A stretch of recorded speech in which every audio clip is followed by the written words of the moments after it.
You may want to keep that open beside you as we go through our text today. I was just wondering, how many of you have security systems in your house, or your car, or on your computer? I know I have one on my car, my computer. Does anybody have insurance on their house or their car or anything? Yeah, I think we all do, right? And why do we have such things? Well, I think mainly for peace of mind, right?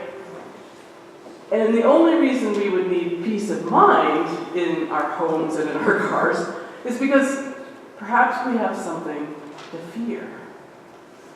Whether we've had an experience or maybe we think that there may be a possibility, we like to have those systems in place as maybe a warning or a first alert against threats.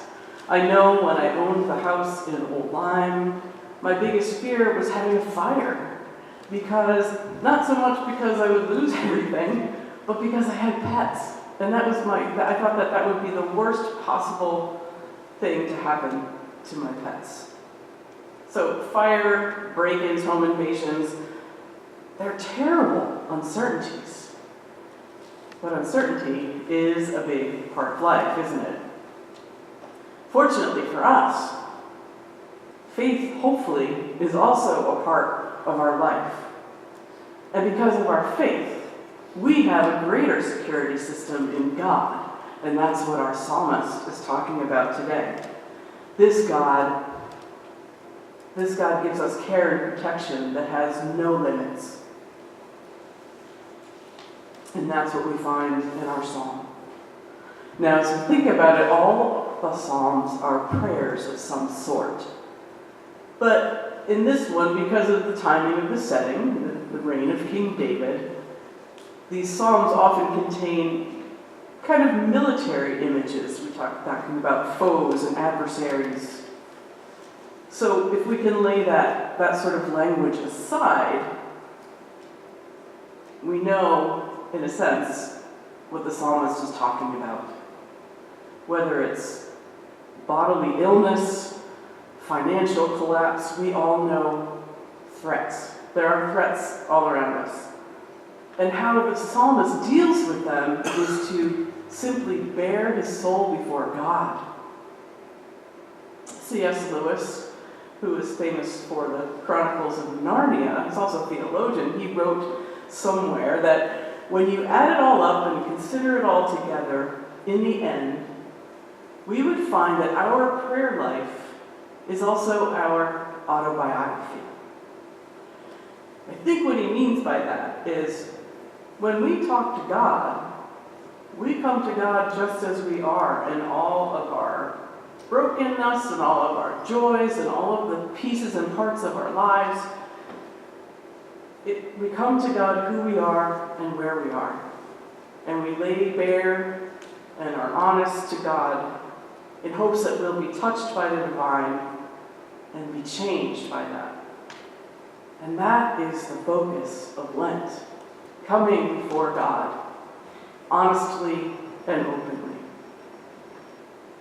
But a part of Lent, too, is to understand even just a little the deep faith of Jesus, how it defined him, and learn from him.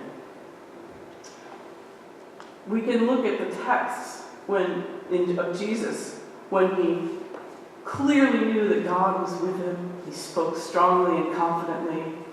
But we can also see, as we go through and read the scriptures during Lent, the times when Jesus didn't feel so confident. And a lot of those times were when he took time out from what he was doing to go away and pray. But in Jesus' life, in the life of faith, there's a balance that has to come between fear and certainty. And that's what the psalmist gives us today. Back and forth between absolute sureness of who God is, a rock and salvation, and then pleading before God to listen because he felt that God wasn't there. So on one hand, we've got the sureness of the knowledge of God. The Lord is my light and my salvation. It's right there in verse 1. The psalmist is trusting in God who teaches and leads the way of right living. But then on the other hand, later, even in that same verse, but even later, he says, whom shall I fear? And that question is also one that we can answer quite well for ourselves. And just like us, when fear overwhelms us, the psalmist wavers too. And when that happens, he shows it's perfectly okay to plead with God.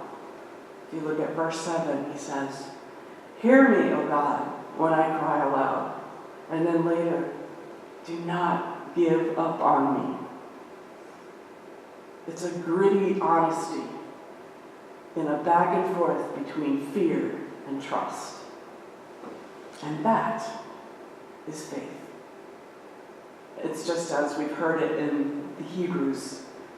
Faith is the assurance of things hoped for and a conviction of things unseen. So this psalm of all the scriptures uniquely speaks to any one of us who has faced difficulty and we know that things can change and even grow.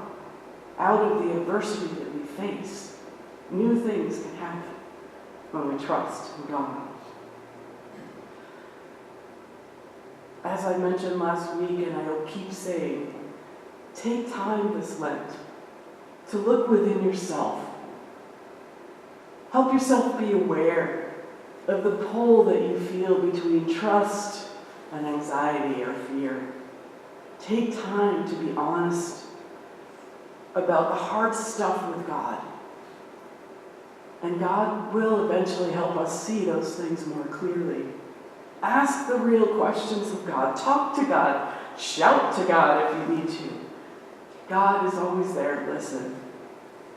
And as we do that, as we talk honestly and openly with God, we can be sure and grow in ourselves a little bit more.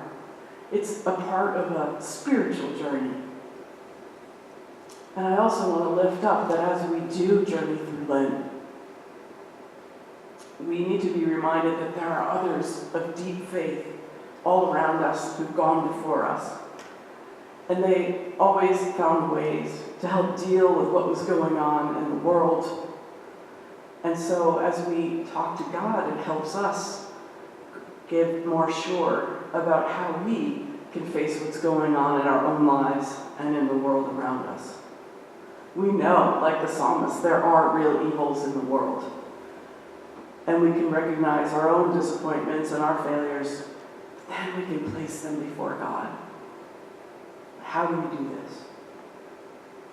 I think the last words of the psalm tell us how to do that. Wait for God. Be strong. Let your heart take courage. Wait for God. Even when things seem the darkest, those with the deepest faith had extended times of dark and doubt. That's what the memoir of Mother Teresa tells us. That's what the lives of Martin Luther King, Dietrich Bonhoeffer, and so many others tell us. They lived through doubt to come out on the side of faith. And in the end, trusting that God was present, even in the darkest moments, it allowed them to navigate pain, to learn life lessons, to get perspective. So I invite you today, maybe even daily now, take this psalm with you. Listen to the words if you speak them aloud. The psalmist allows us to see that life doesn't have to be based on fear, but trust in God. It's the greatest security system ever. Amen.